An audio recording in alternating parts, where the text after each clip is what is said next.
So I'm going to talk to you about Saint Maryellen,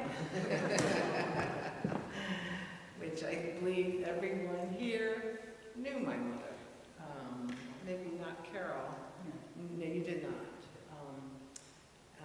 But everyone else knew her well. And these remarks I'm making are based on the eulogy that I gave, actually, on October 1st, 2011. It's a little over 10 years that my mother passed.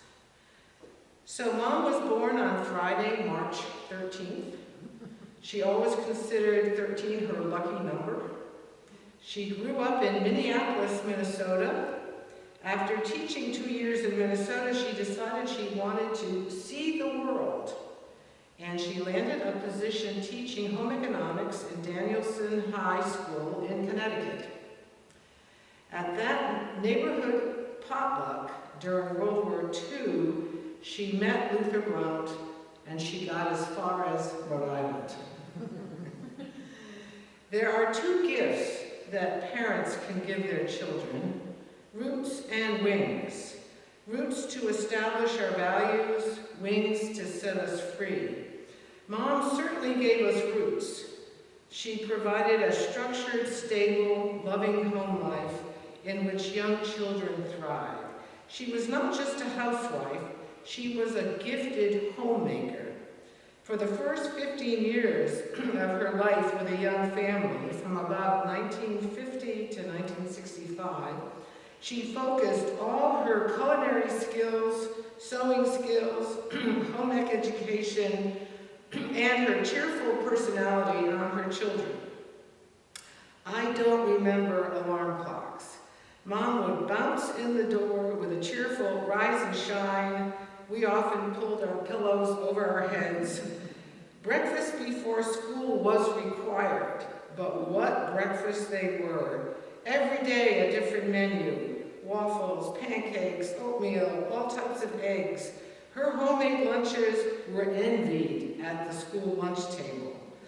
The whole family sat down to dinner at 6 p.m., prayed the Blount grace, and was served a homemade meal that followed the food pyramid, as Mom knew it to be. Lots of vegetables, starch, protein, salad, and dessert.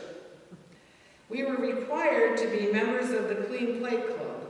If some vegetables were left on the plate went into the fridge to be presented again at the next meal.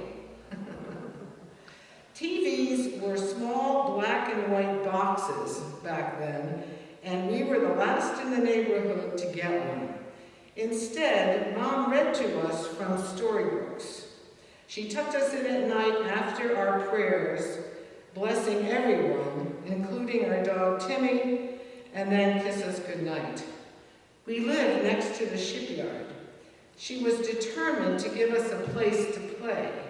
She designed a playground complete with a draft slide, jungle gym, steel swing set, and large sandbox. The sandbox was by the side of the garage. One of the first times I tried my wings out was when I created a loose-fitting top, thinking that if I flapped my wings fast enough, I could glide down to the sandbox from the garage roof. Thank goodness there was a lot of sand in that box. We went to Sunday school and church every week at this church. Dad played the trombone, and for many years, Dad's music holder was up in the loft. I think we took it down when we redid the sanctuary. And he would drop his offering down with a string to give. We had chores to gripe about. There were so many special days, birthdays and homemade cakes, homemade costumes. She would sew identical dresses for all 4 sisters for Easter, often finishing the hem on the church steps. Thanksgiving and Christmas were celebrated with much discussed menus and decorations. As her obituary mentions, we treasured the Scandinavian cookie recipes, the Julekaga Christmas bread we served throughout the holiday season, every present we received required a prompt thank you note. Gracious handwriting, written sentences on decorated note cards.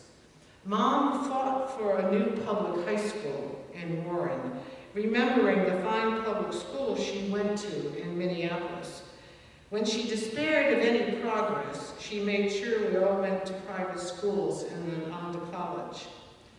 Beyond those 10 years, we began to spread our wings, but so did Mom. She used her enormous energy to participate in many, many civic organizations and other organizations where she enjoyed her interests in the decorative arts, such as rug making, basket weaving, and she also got to travel. She finally got to see the world, visiting every continent with her second husband, Harold Mefford. She did get to see the world, but first she gave us, and she gave this church, the precious gift of her time and energy.